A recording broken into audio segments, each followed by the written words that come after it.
Hi guys, Merry Christmas! Subscribe to Minami's YouTube channel. Christmas in Africa is different from Christmas in any part of the world.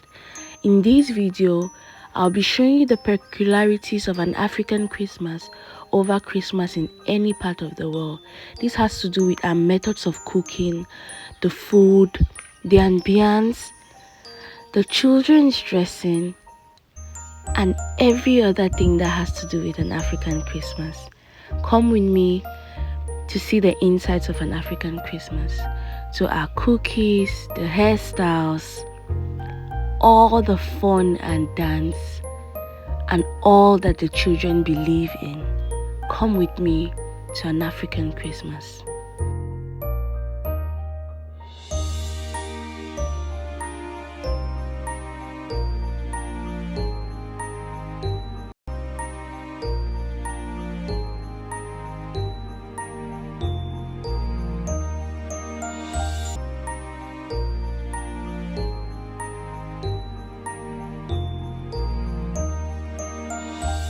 Days before Christmas, tensions rise, the markets are full, and the spirit of Christmas becomes very much alive in the hearts of the locals.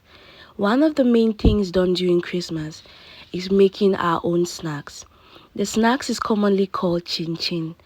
It's fondly made out of flour and other ingredients. The snack is served to visitors as a sign of welcome once they arrive home on Christmas Day.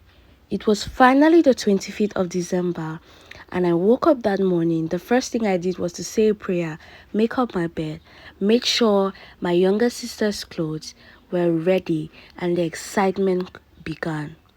The house is usually cleaned and ready to welcome the visitors at Christmas.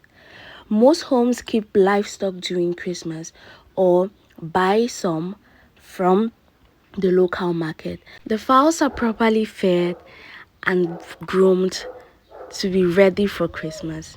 During Christmas, you can see the excitement on the children's faces. Our methods of cooking. Everybody on this morning is usually making something out of the blue to welcome guests, get the excitement of their children.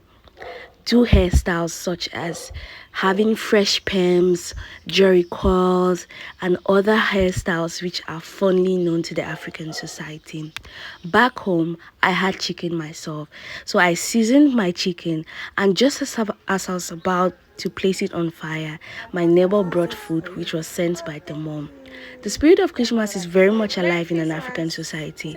It doesn't matter if you have food for yourself, there will always be food for everyone, because the spirit of sharing, the neighbors exchanging food and eating together is one of the things I love about an African Christmas.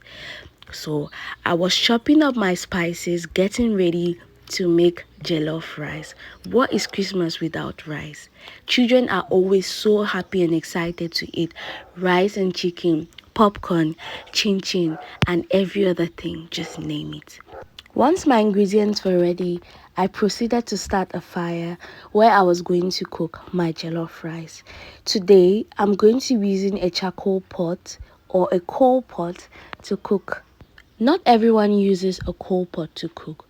Other families use firewood, a stove, or even gas. There are lots of different ways to cook in an African society.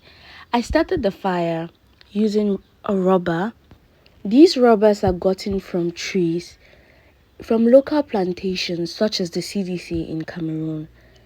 To start a fire, I use my rubbers and also small sticks to make the fire more sustainable, and I always leave a hole at the top of it just so enough air can get into the fire. I'm definitely not an expert in starting fires, but at least I can start my own fire. Once I made the fire, I placed my pot and started cooking jollof rice, as you see later. Once my pot was placed on fire, I started with other preparations.